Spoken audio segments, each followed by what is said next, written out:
Hi guys, Fraggle Rock here. In today's video, I'm going to take a look at one of the things that was inside my unboxing video, and that is the Atari plug-and-play paddle system.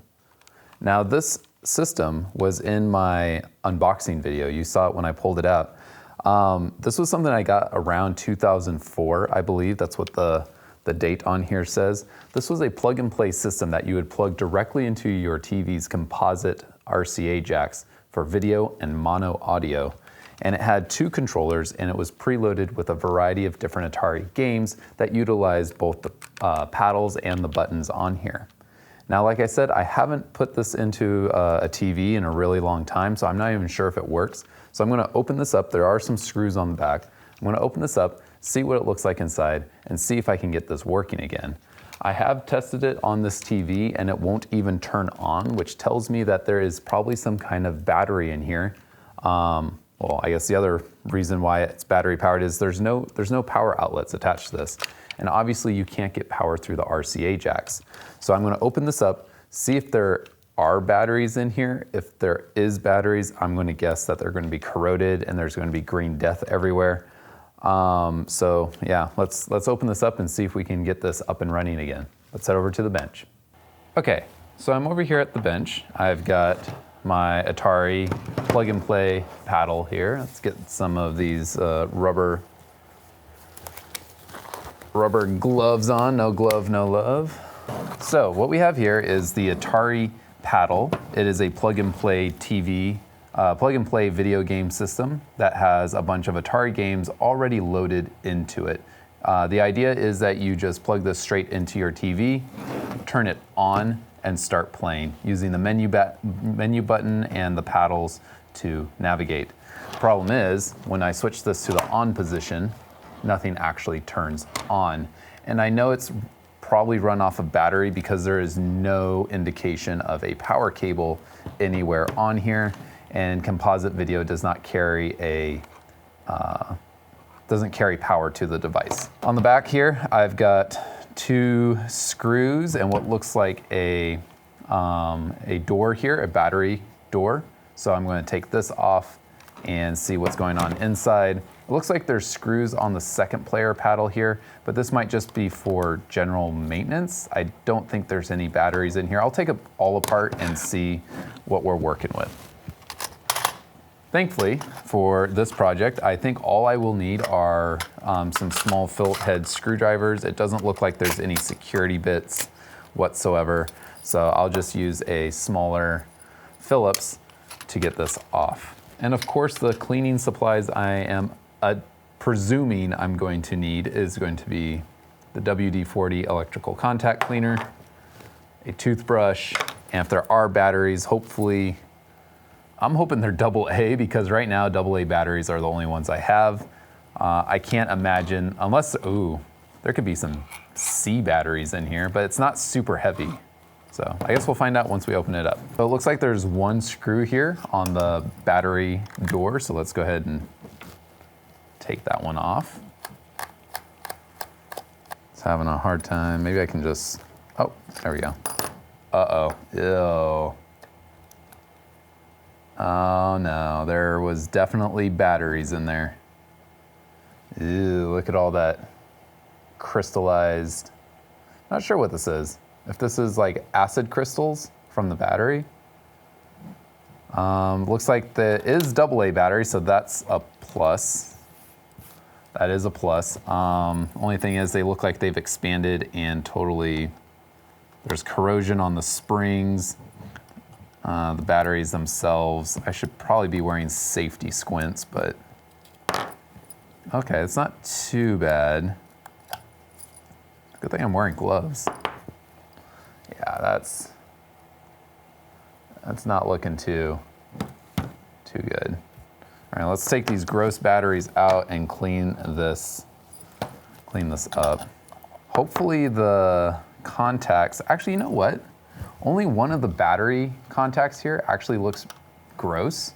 So this should hopefully be a relatively easy fix. It looks like I put batteries in here at, well, I don't know, what's usually the expiration date they put on batteries? Because this says March of 2012.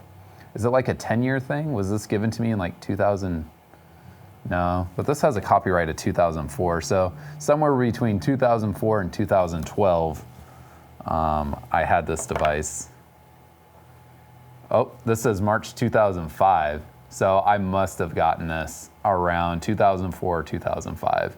So there's no way I would buy batteries in like 2012 from 2005. Anyways, make sure you take batteries. What I like to do is keep like a plastic bin, like a pretzel bin or something, and just put my my bad batteries in there. And then once it gets full, you can take it to an electronic recycling center, and they usually have places to dispose of batteries. So I got all this crystal on there, so I'm gonna have to get rid of all of this. I'm gonna have to like sweep it off or something. I will definitely use the deoxy spray in here to clean up the springs for the battery. And then, you know what? It doesn't look like any of the corrosion got underneath the plastic here. So I think the actual circuitry is probably okay. I will open up this paddle just to see if anything is going on in here, just to be thorough.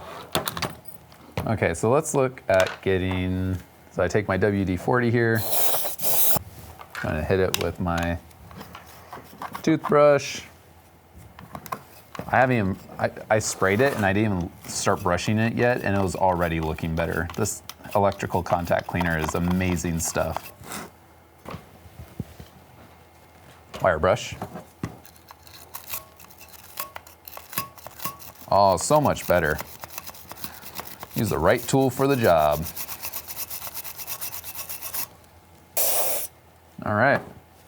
I know it's really hard to tell on this camera considering it doesn't focus very well, but it was this spring right in here that was all really crusty. I should have shown a before picture.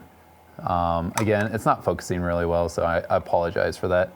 But this thing was pretty gross. I cleaned that off using the metal brush and the deoxy spray. Now it's looking pretty good. I could load this back up with the batteries once it dries out a little bit, and hopefully it works really well. Okay, so let's take apart this now and see what's going on inside, if there's anything that needs to be addressed. Hopefully not. These screws are in there good. Certainly, gosh.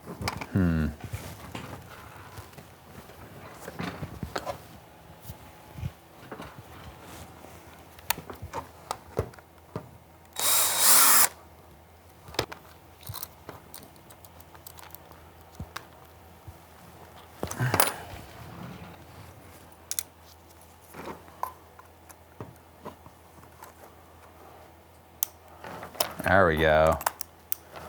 Use the power of simple machines, right? Create a lever. 1 and 2. Oh no, a button fell out. All right. Well, it looks like it's exactly that. It's just a very simple button switch. I guess you would open this up if you needed to replace any buttons, silicone pads. Yeah, and it's just a little turning switch there.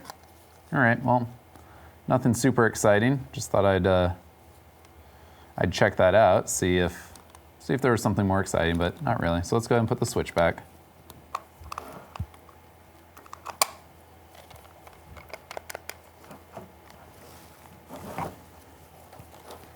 Looks like it was looks like these screws had some kind of Loctite or some kind of adhesive to make sure you didn't open the back here. But I feel like if they didn't want you to get into the back, they should have put maybe security screws, but I know those are a little bit more expensive, but whatever, we still got into it. Okay, so let's go ahead and put some new batteries in this. I'm gonna give it a good once over on the outside just to make it look good, nice and clean.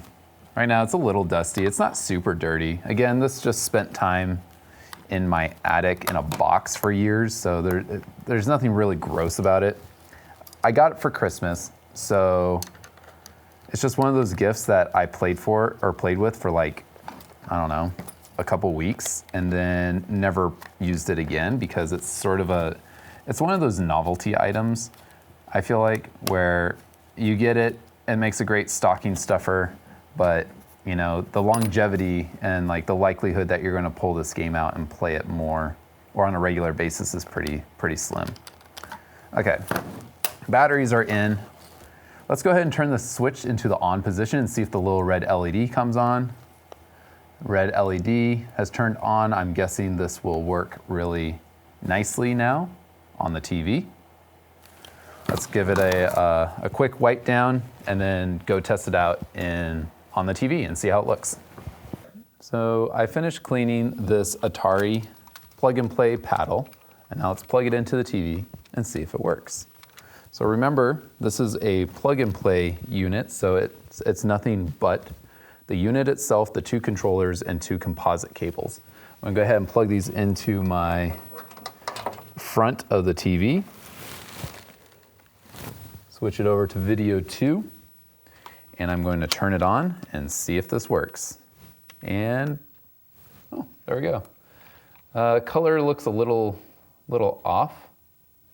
Let's see how this works. Oh, so it's a little arcade style here. So I've got a selection of games over here on the side, and I use the paddle here, the wheel, to rotate between all the different games.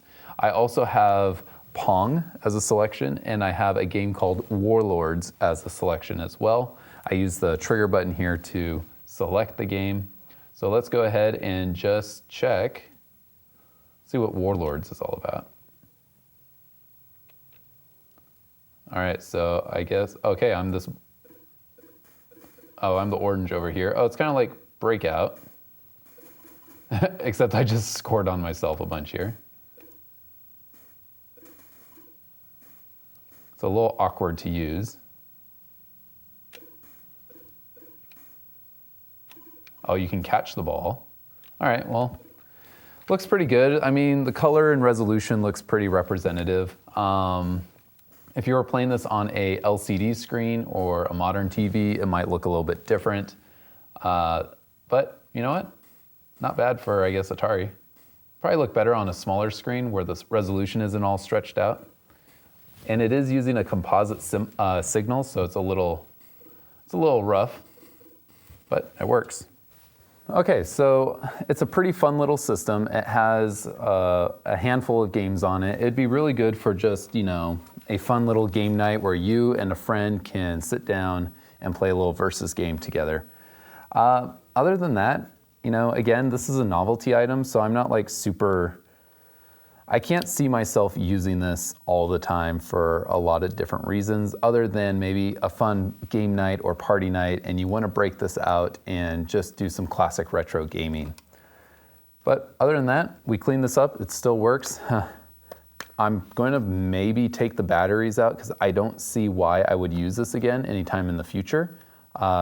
Except for maybe I'll keep it hooked up here in the classroom. Who knows? Maybe the kids will enjoy some of this, some of these retro Atari games. Who knows? If not, I'm going to take the batteries out so I don't run into the same battery corrosion problem. But yeah, pretty cool. Thanks for watching, guys. I hope you enjoyed this. If you have a favorite Atari game or random bit of hardware you want me to find, take apart, and look at, leave some comments down below. I'll do my best to allocate those devices and or games and give them a shot. Have a great rest of your day. Catch you later. Bye.